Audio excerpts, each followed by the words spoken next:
Hello friends, my name is Vibha Sharma. Today we are dealing with the topic cell division.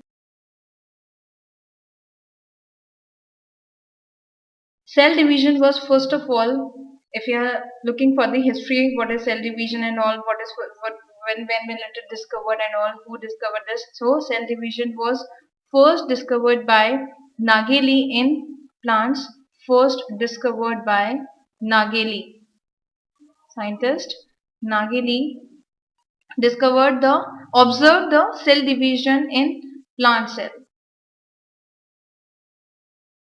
while it was first studied by Prevost and Dumas in the fertilized egg of frog. In the Prevost and Dumas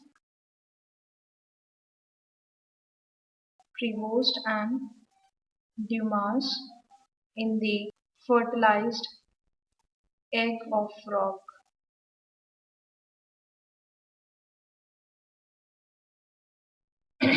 Basically, what happens, low surface volume ratio and nucleocytoplasmic ratio also stimulate cell division in the cell. Now, what is nucleocytoplasmic ratio? What happens? Nucleocytoplasmic ratio is basically what? That is nucleocytoplasmic ratio. This ratio is basically what? This is called as Vn upon Vc minus Vn.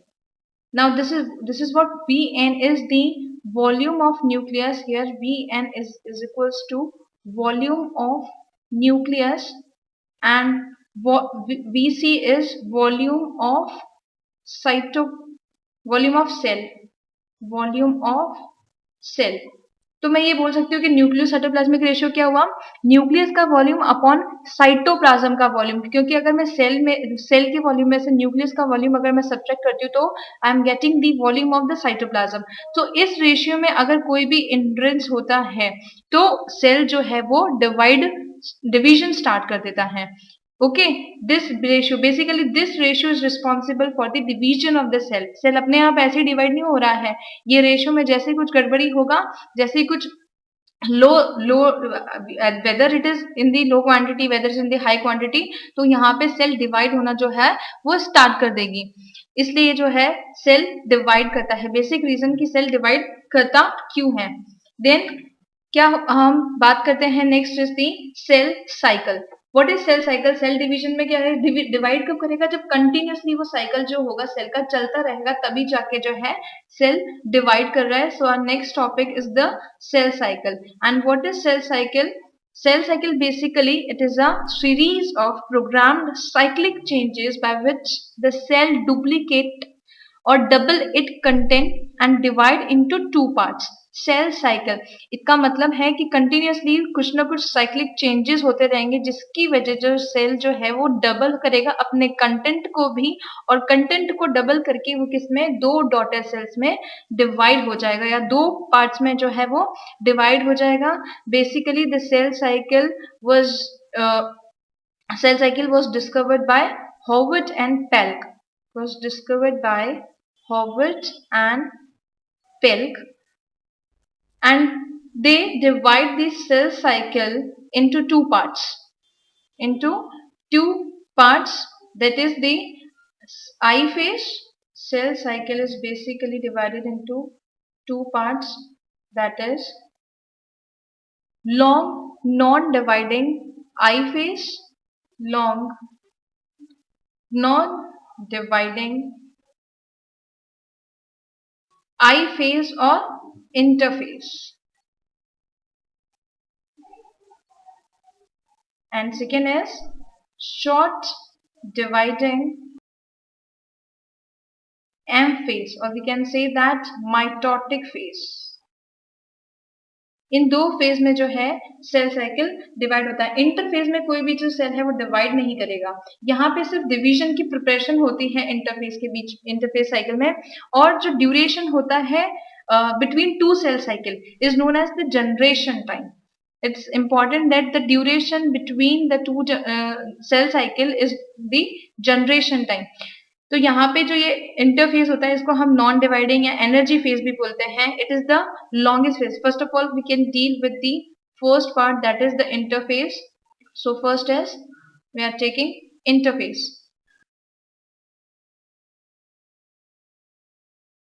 Interphase or I phase, it is the longest phase, and this phase is consist of three stages.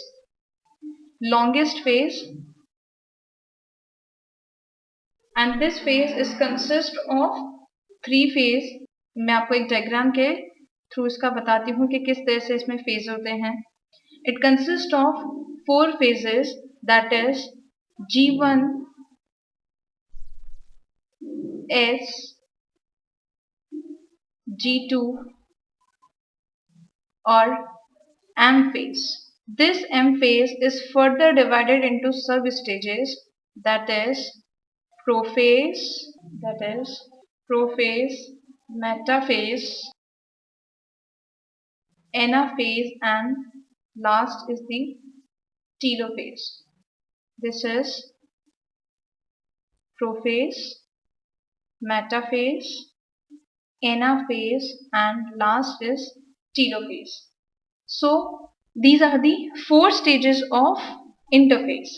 Now if I'm talking about the time duration of these phases, so the time duration of these phases is of 11 hour for the G1 phase and 8 hour for the S phase, 4 hour for the G2 phase, and only 1 hour for the M phase.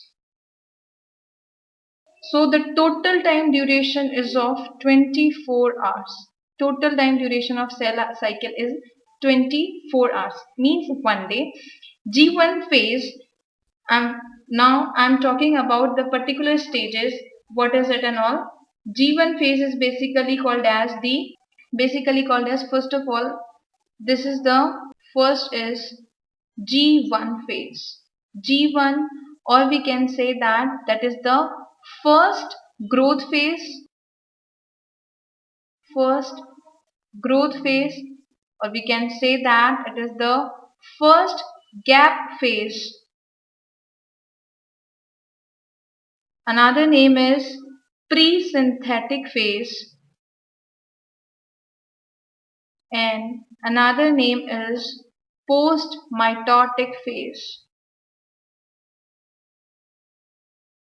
अब देखो, in phases में कुछ रटने वाली बात नहीं है. इस जी फेज, फर्स्ट ग्रोथ फेज या गैप फेज. अब क्योंकि ये क्या हो रही है, इस एम फेज के बाद हो रही है. M phase is the mitotic phase. इस माइटोटिक फेज के बाद हो रही है. So as we know that bio rule क्या बोलता है कि जो भी चीज बाद में हो रहा है उसके लिए हम प्रीफिक्स यूज करते हैं, that is the post suffix, जो हम यहाँ पे कर रहे हैं. और माइटोटिक फेज के बाद हो रहा है, that's we can use the word post, and this is called as post mitotic phase. Pre-synthetic phase, S denotes for the synthetic और synthesis, दोनों ही नाम से इसको बोला जाता है. अब क्यों G1 फेज जो है S फेज के पहले आ रहा है, and as a bio rule हम लोग क्या यूज करेंगे, कौन सा प्रीफिक्स होगा, that is the pre. So pre synthetic phase भी इसका दूसरा नाम हो गया. Now what are the most important changes which occur in these phases and in this G1 phase, that is क्या होगा कि सबसे ज्यादा लॉन्ग ड्यूरेशन का टाइम, सबसे ज्यादा लॉन्ग ड्यूरेशन के लिए है सबसे इंपॉर्टेंट, तो इस इंटरफेज में भी जो है लॉन्ग ड्यूरेशन का है. ठीक है. देन इनमें क्या क्या चीज सिंथेसिस होती है इस फेज में, हम बोलेंगे in this phase some changes occur like synthesis of RNA, proteins, enzymes for the DNA synthesis, for amino acids for the histone formation. So such changes occur in this G1 phase. It's of long duration, and the changes like synthesis of RNA, this is the genetic material, ribonucleic acid, proteins, amino acid for the histones. S phase में हम देखेंगे कि histone protein synthesise होते हैं S phase में, लेकिन जो histone protein होते हैं वो जिस अमाइनो एसिड से मिलके बनता है वो अमाइनो एसिड जो है वो G1 फेज में सिंथेसाइज होते हैं. Amino acid for histone formation, amino acid for histone formation. तो इन फेजेस में हम लोग, इस फेज में, G1 फेज में जो है हम लोग ये जो इंपॉर्टेंट चीजें, synthesis of RNA, protein, amino acids for even carbohydrates, lipid, ये सब भी जो होगा, कार्बोहाइड्रेट, लिपिड्स, ये भी जो है इस फेज में सिंथेसाइज होते हैं। सो हम इंटरफेस को क्या बोल सकते हैं, ओवरऑल क्या हो गई, ये एक प्रिपरेटरी फेज हो गई। सेल को डिवाइड करने के लिए जो प्रिपरेशन होती है वो सारी की सारी कहाँ होती है, इंटरफेस में ही होती है। पहले साइंटिस्ट ऐसा मानते थे, जब तक पूरा इनका एग्जैक्टली पता नहीं था कि क्या क्या इन स्टेजेस में क्या क्या फंक्शन होते हैं, तब तक इसे माना जाता था कि ये जो है, ये जो इंटरफेस है वो कैसी फेज है, रेस्टिंग फेज है। मतलब इसमें कोई मेटाबॉलिकली कुछ एक्टिविटी नहीं हो रहा है और कुछ नहीं हो रहा है।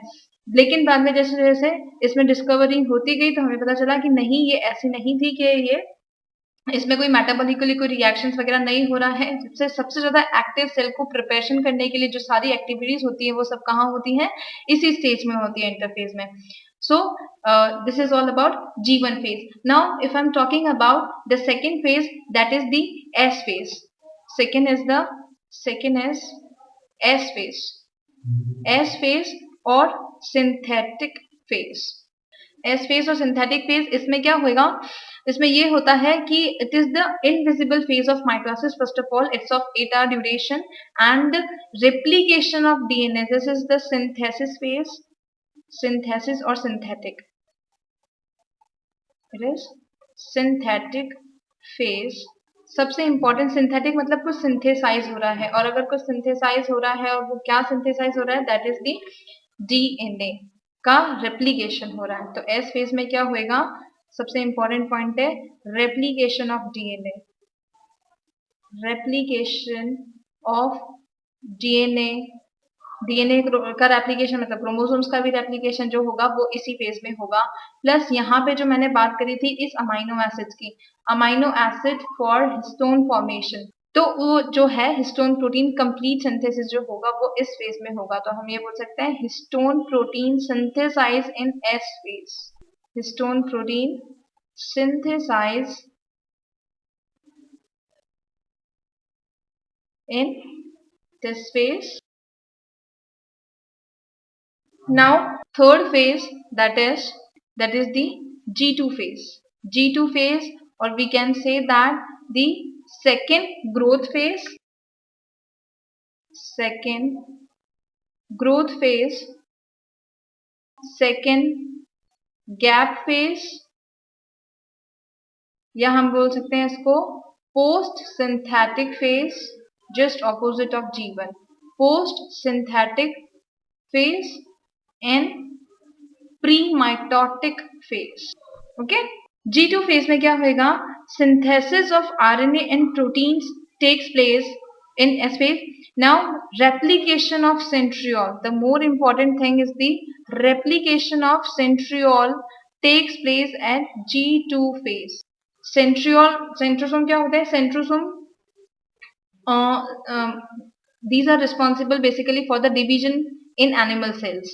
एनिमल सेल में जो डिविजन्स होते हैं वहां पे ये इंपॉर्टेंट रोल प्ले करते हैं, जो स्पिंडल फाइबर्स बनाने का काम करेंगे। So replication of centriole, replication of centriole takes place in this stage, and as well as the protein, that is tubulin protein, which is responsible for the formation of the spindle fibers. Spindle fibers जो हैं they are made up of tubulin protein basically.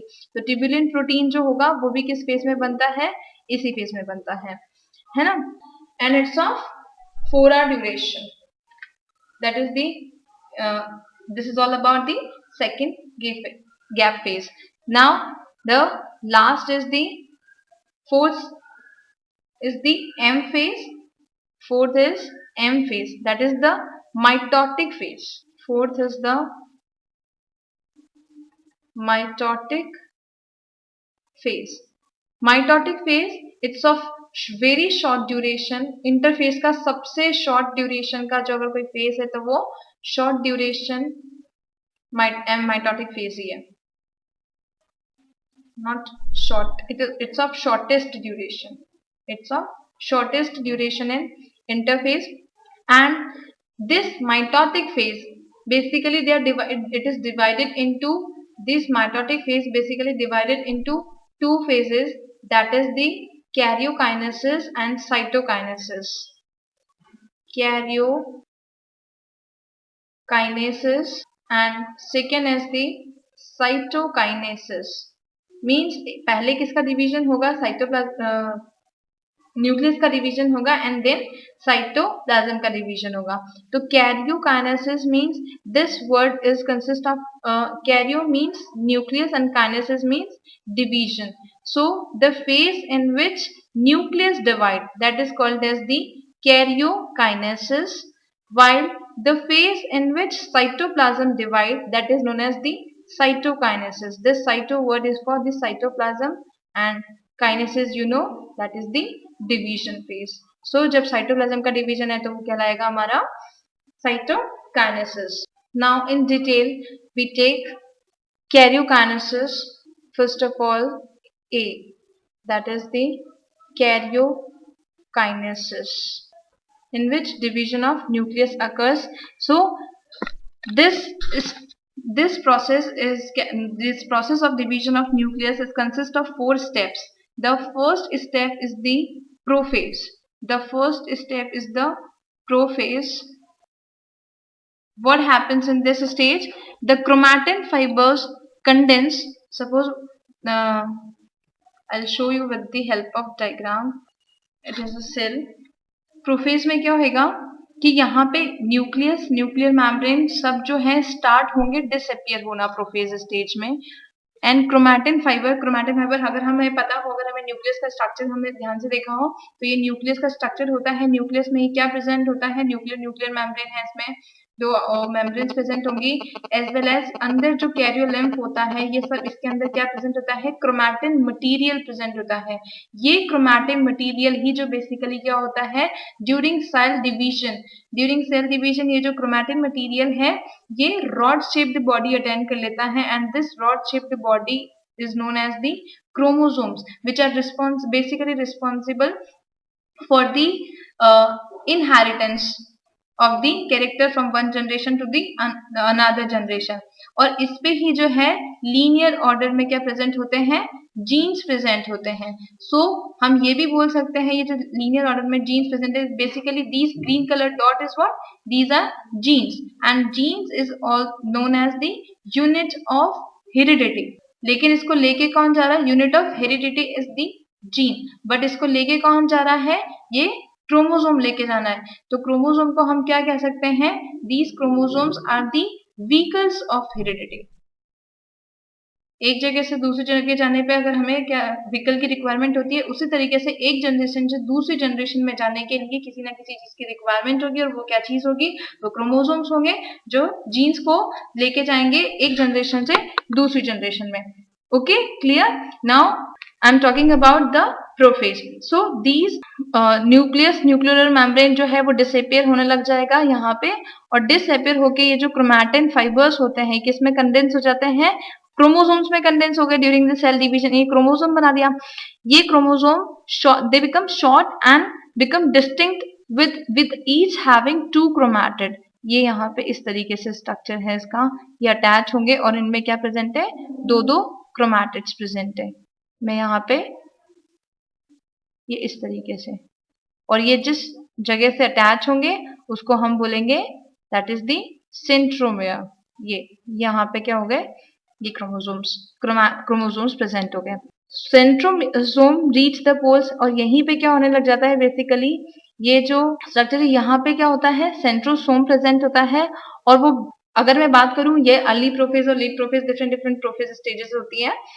तो early prophase में क्या होगा, ये जो chromosomes है ये पोल्स पे कंप्लीटली नहीं जाएगा, ये यहाँ पे इस तरीके से सेंट्रोसोम प्रेजेंट है, ये सेंट्रोसोम प्रेजेंट है, और ये स्पिंडल फाइबर्स का फॉर्मेशन यहाँ पे होना स्टार्ट हो गया है. लेकिन बाद में हम देखेंगे कि ये जो सेंट्रोसोम है ये पूरे पोल्स पे पहुंच जाएंगे.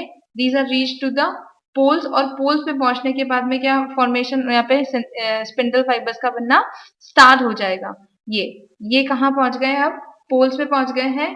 और ये स्टेज होगी लेट प्रोफेज, जहां पे ये स्पिंडल फाइबर्स का फॉर्मेशन जो है वो स्टार्ट हो जाएगा, ये इस तरीके से. So these are what? These are the spindle fibers. Important points of the prophase is the nucleolus and nuclear membrane start disappearing. Nuclear membrane starts disappearing and centrosome reach to the poles and start to form the spindle fibers, and chromatin condense to form condense and form chromosomes. This is all about prophase. Now, if I'm talking about the second step of karyokinesis, that is the metaphase. Now, second is metaphase.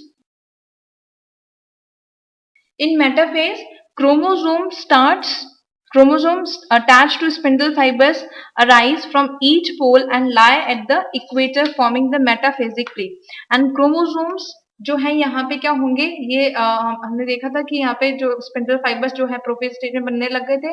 अब इस stage में आने के बाद में क्या होता है, ये सेल है और सेल के ये जो क्रोमोसोम्स हैं यहाँ पे मेटाफेज में क्या मेटाफेजिक प्लेट बना लेते हैं ये स्पिंडल फाइबर्स, और बनाने के बाद में ये सारे क्रोमोसोम्स जो हैं इस मेटाफेजिक प्लेट पे अरेंज हो जाते हैं. ओके, ये मेटाफेजिक प्लेट पे ये सारे क्रोमोसोम्स क्या होंगे, अरेंज हो जाएंगे. स्पिंडल फाइबर्स ने क्या बना ली है, मेटाफेजिक प्लेट बना ली है, और यहाँ पे आगे क्रोमोसोम्स जो हैं अरेंज हो जाएंगे. ये अरेंज हो गए यहाँ पे irregularly. Now this plate is known as the metaphasic plate. Meta का मतलब ये कि बीच में कुछ चीज जो है, और इसको हम क्या बोलते हैं, metaphasic plate as well as equatorial plate. Metaphasic plate और equatorial plate.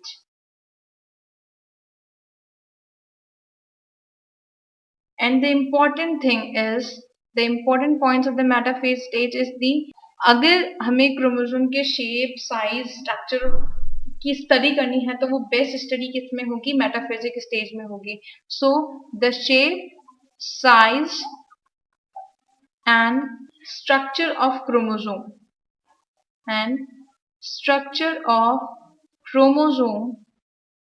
are best studied in this phase,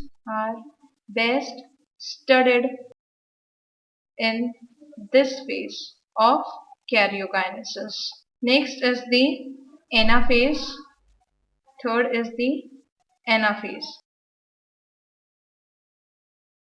Anaphase यहाँ पे आने के बाद में जो क्या होता है, this is of shortest phase, this of short duration. तो सबसे छोटा फेज जो होगा वो यही होता है, शॉर्टेस्ट फेज सबसे पहले. तो next point is in this phase centromere. This is centromere from the central point जहां से ये क्या है अटैच होते हैं, तो ये सेंट्रोमियर प्रेजेंट है. ये जो सेंट्रोमियर होगा यहाँ से क्या होने लग जाते हैं, डिवाइड होने लग जाते हैं. सेंट्रोमियर जो होगा लेंथ वाइज स्प्लिट होगा and divide into two daughter chromosomes जो होगा फॉर्मेशन होने लग जाएगा एनाफेज स्टेज में. और ये कंप्लीटली कहाँ पहुंच जाएंगे क्रोमोसोम, अभी जो इक्वेटोरियल प्लेट पे अरेंज्ड क्रोमोसोम्स है वो दोनों क्या होंगे, पोल्स पे पहुंच जाएंगे. ये जो स्पिंडल फाइबर्स का फॉर्मेशन हुआ था यहाँ पे भी जो है स्पिंडल फाइबर्स जो है वो बने हुए रहते हैं. यहाँ पे जो है दो टाइप के स्पिंडल फाइबर्स बनते हैं, continuous and discontinuous. Continuous spindle fibres जो है वो पोल से पोल तक प्रेजेंट होगा, और डिसकंटिन्यूस फाइबर जो है, डिसकंटिन्यूस मतलब बीच में कुछ ना कुछ गैप आ जाना. तो ये जो डिसकंटिन्यूस फाइबर्स हैं ये सेंट्रोमियर से अटैच है और फिर बाद में जो है दूसरे पोल पे. This is discontinuous fiber. Discontinuous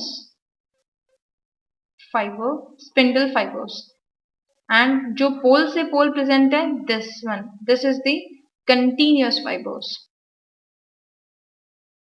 clear. So ये फाइबर्स क्या करेंगे, अब इन क्रोमोसोम्स को जो बेचारे कहाँ पे प्लेट पे प्रेजेंट है इनको क्या करेंगे, दोनों पोल्स पे ले जाने का काम करेंगे ये. तो ये सेल पे वापस हम आते हैं एनाफेज स्टेज में. ये सेल है और इस सेल में ये जो फाइबर्स हैं इनको खींच के लेके चले जाएंगे. सेंट्रोमियर जो है स्प्लिट हो जाएगा और स्प्लिट होके ये कहाँ पहुंच जाएंगे, ये क्रोमोसोम्स पहुंच गए हैं यहाँ पे, पोल्स पे पहुंच जाएंगे. अब क्या क्या है यहाँ से जो निकल रहे हैं, ये यहाँ पे एक क्रोमोसोम इस तरीके से प्रेजेंट है, ठीक है, एक क्रोमोसोम इस तरीके, ये सेंट्रोमियर, देन दो ये क्रोमोसोम है, ये से प्रेजेंट, ये क्रोमोसोम, ये प्रेजेंट, और ये क्रोमोसोम सेम लाइक है, ये स्पिंडल फाइबर्स सेंट्रोमियर से अटैच्ड, ये क्रोमोसोम इस तरीके से, ये इस तरीके से, ये कहाँ पे आ गए, बिल्कुल पोल्स पे आ गए हैं। ये क्या है, ये पोलर पार्ट ही है, पोल्स वाला पार्ट है, ऊपर ये भी पोल है और ऊपर भी पोल पार्ट है।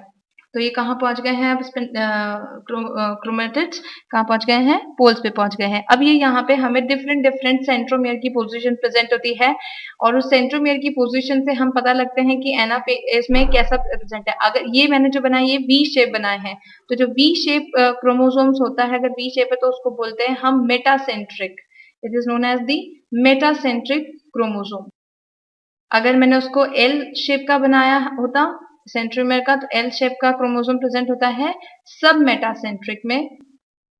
सब मेटासेंट्रिक होता है मतलब बिलो, सेंटर पोजीशन से थोड़ा आसपास, मेटासेंट्रिक, इस तरीके से कुछ, कि ये मेरा क्या ये होगा, जैसे कि फॉर एग्जांपल ये सेंट्रोमियर है, और यहाँ पे मैंने ये सेंट्रोमियर है और सेंट्रोमियर से अटैच दोनों आर्म्स प्रेजेंट होंगी क्रोमोसोम की, तो ये एक आर्म इस तरीके से होगी और दूसरी आर्म जो होगी वो इस तरीके से। ये हो गया मेरा L shaped chromosome, this is, ये होगी पोजीशन सब metacentric. While if I am talking about metacentric, तो मेटासेंट्रिक में ये सेंट्रोमियर का जो पोजीशन होता है वो बिल्कुल कहाँ होगा, सेंटर में प्रेजेंट होगा, ये बिल्कुल सेंटर में प्रेजेंट है, और दोनों आर्म्स जो हैं क्रोमोसोम्स की वो बिल्कुल इक्वल होंगे। So this is the metacentric position, metacentric chromosome. Now third is the J shape. J shape chromosome में क्या होगा, जो सेंट्रोमियर का पोजीशन होगा वो कहाँ होगा, टर्मिनल पॉइंट से थोड़ा सा पहले, तो इस पोजीशन, इसको बोला जाता है acrocentric, acrocentric. While if I am talking about I shape, तो आई शेप का क्रोमोसोम कहलाता है कंप्लीटली टीलोसेंट्रिक। टीलोसेंट्रिक मतलब टर्मिनल पे, टीलो मतलब होता है टॉप पे, टॉप पे सेंट्रोमियर का पोजीशन होगा, उसको हम बोलेंगे टीलोसेंट्रिक। इस तरीके से ये सेंट्रोमियर है, और यहाँ पे जो है सिर्फ हमें एक ही आर्म दिखाई देगा इस तरीके से, तो ये वाला शेप हो जाएगा हमारा, ये वाला शेप जो होगा that is called as the telocentric. Now last is the fourth is the telophase, this is the last. अब यहाँ पे जो क्रोमोसोम्स हैं ये कहाँ हो गए, ये जो क्रोमोसोम थे वो पोल पे पहुंच गए, तो यहाँ पे क्या बन गए थे, दे सिस्टर क्रोमैटिड्स का फॉर्मेशन हो गया यहाँ पे। Now not the sister chromatid, sorry, I repeat again about the anaphase. This is of shortest phase duration, and in this phase, centromere of each chromosome divide to form two daughter chromosomes. These are basically what? These are the two, one daughter chromosome का एक है और ये एक ऊपर का पोल पे है, एक daughter chromosomes प्रेजेंट है सारे के सारे। तो यहाँ पे क्या हो गया, जो क्रोमोसोम पूरे पेयर फॉर्म में थे, अब ये क्या हो गया, सेंट्रोमियर में लेंथराइज क्या होगी, स्प्लिटिंग हुई, स्प्लिटिंग होने की वजह से ये दोनों सिस्टर क्रोमोसोम्स का फॉर्मेशन, डॉटर क्रोमोसोम्स का जो है फॉर्मेशन होता है, लेकिन ये पोल्स पे हमेशा स्पिंडल फाइबर्स के थ्रू क्या रहेंगे, अटैच होंगे, and they are of different shapes. Telophase is the just reverse of prophase. जैसे प्रोफेज में न्यूक्लियस, न्यूक्लियर मेम्ब्रेन डिसअपीयर हुई थी, वैसे हमें बोल सकते हैं यहाँ पे वापस अपीयर होने लग जाती है, तो ये हम बोल सकते हैं रिवर्स फेज ऑफ प्रोफेज, या फिर डायरेक्टली हम टीलोफेज को रिवर्स प्रोफेज भी बोल सकते हैं, क्योंकि यहाँ पे न्यूक्लियस, न्यूक्लियर मेम्ब्रेन जो है डिसअपीयर जो प्रोफेज स्टेज में हुई थी वो वापस से रीअपीयर होने लग जाती है टीलोफेज में। सो अगर ये सेल की मैं बात करूं कि यहाँ पे ये सेल है, ठीक है, क्रोमोसोम्स, ये जो सिस्टर क्रोमोसोम्स, डॉटर क्रोमोसोम्स थे वो कहाँ पे थे, एनाफेज स्टेज में पोल्स पे प्रेजेंट है। अब ये पोल्स पे जब प्रेजेंट है तो यहाँ पे क्या होगा, धीरे धीरे टीलोफेज स्टेज में क्या होगा, फरो बनना स्टार्ट हो जाती है, मतलब सेल में कॉन्स्ट्रिक्शन आने लग जाता है, यहाँ से कॉन्स्ट्रिक्शन, फॉर एग्जाम्पल कॉन्स्ट्रिक्शन आया in case of animal cell, तो कॉन्स्ट्रिक्शन आया, तो कॉन्स्ट्रिक्शन जैसे आएगा तो ये किस स्टेज में कन्वर्ट हो जाएगा, कुछ इस स्टेज में आएगा। यहाँ पे क्या प्रेजेंट है हमारे इन पोल्स के ऊपर, मैं रफली बता रही हूँ, इन पोल्स पे यहाँ पे क्या प्रेजेंट है, हमारे चारों डॉटर क्रोमोसोम्स प्रेजेंट होंगे, ठीक है, ये इस तरीके से कुछ जस्ट रफ प्रेजेंटेशन, ये चारों क्रोमोसोम्स जो हैं वो प्रेजेंट है, डॉटर क्रोमोसोम्स। अब ये जो डॉटर क्रोमोसोम्स प्रेजेंट हैं, ये क्या होगा, यहाँ पे जैसे कॉन्स्ट्रिक्शन आने लगा तो ये किस शेप में आ गया, कुछ ऐसे शेप में आ गया, ये इस तरीके से जो है कॉन्स्ट्रिक्शन आने लगा, जिससे ये कॉन्स्ट्रिक्शन जो होगा वो अंदर डीप होता चला जाएगा, और जब ये डीप होता चला जाएगा तो किसमें फॉर्मेशन हो जाएगी, अंदर डीप होते होते ये दो डॉटर सेल्स में जो है डिवाइड हो जाएगा, ये कंस्ट्रक्शन क्लियर हुआ, ठीक है। और ये फाइनली जो है आगे जाके दो डॉटर सेल्स में जो है डिवाइड हो जाएगा, ये दो डॉटर सेल्स का फॉर्मेशन हो गया by the process of mitosis. और न्यूक्लियस और न्यूक्लियर मेम्ब्रेन भी जो होंगे वो रीअपियर होने लग गए, यहाँ पे न्यूक्लियस और न्यूक्लियर मेम्ब्रेन ये रीअपियर होने लगा, ये इस तरीके से, और यहाँ पे कंप्लीटली जो है ये आ गई न्यूक्लियर मेम्ब्रेन दोनों डॉटर सेल्स में, और क्रोमोसोम्स नंबर जो है वो भी स्टार्ट यहाँ पे आ जाएंगे, ये चार इधर और ये चार ऐसे, equal number of chromosome maintain रहेगा, लेकिन ये यहाँ पे क्रोमोसोम्स हैं, ये यहाँ पे भी है, और इससे इक्वल नंबर डॉटर सेल्स में भी जो है क्रोमोसोम्स का वापस रीअपियर कंडेंस इस फॉर्म में आ गए, सारे क्रोमोसोम्स इसमें प्रेजेंट हो गए। So by the result of this हमने ये देखा कि यहाँ पे कितने बने, 2 daughter cells are formed.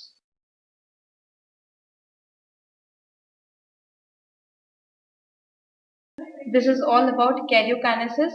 Thank you. In next session we deal with the cytokinesis and meiosis. Thank you.